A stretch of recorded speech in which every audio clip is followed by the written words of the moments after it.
chapter 19.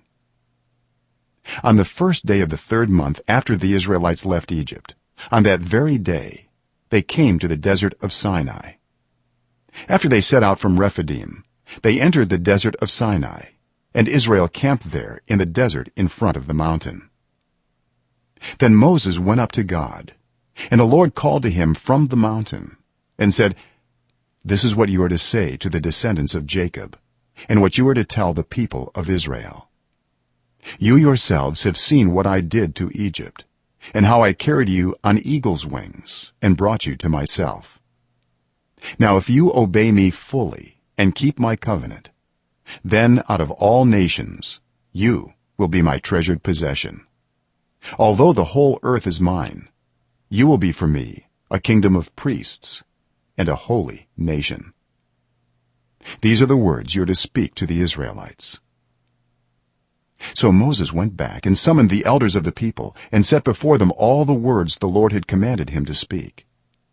The people all responded together, "We will do everything the Lord has said." So Moses brought their answer back to the Lord. The Lord said to Moses, "I am going to come to you in a dense cloud, so that the people will hear me speaking with you and will always put their trust in you." Then Moses told the Lord what the people had said. And the Lord said to Moses, "Go to the people and consecrate them today and tomorrow. Have them wash their clothes and be ready by the 3rd day, because on that day the Lord will come down on Mount Sinai in the sight of all the people. Put limits for the people around the mountain and tell them, 'Be careful that you do not approach the mountain or touch the foot of it. Whoever touches the mountain is to be put to death. They are to be stoned or shot with arrows. Not a hand is to be laid on them. No person or animal shall be permitted to live. Only when the ram's horn sounds a long blast may they approach the mountain." After Moses had gone down the mountain to the people, he consecrated them, and they washed their clothes.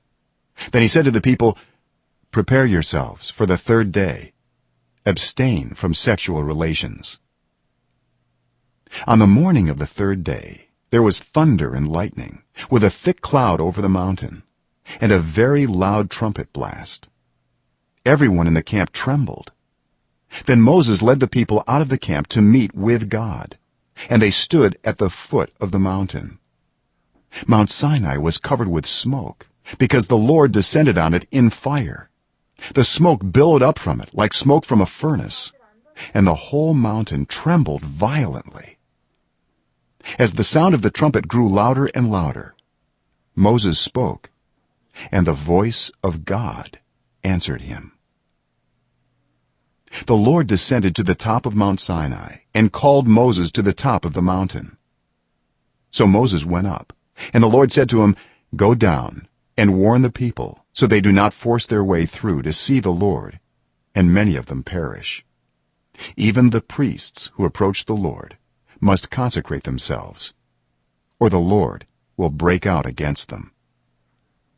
Moses said to the Lord, "The people cannot come up Mount Sinai, because you yourself warned us, 'Put limits around the mountain and set it apart as holy.'" The Lord replied, "Go down and bring Aaron up with you, but the priests and the people must not force their way through to come up to the Lord, or he will break out against them." So Moses went down to the people and told them,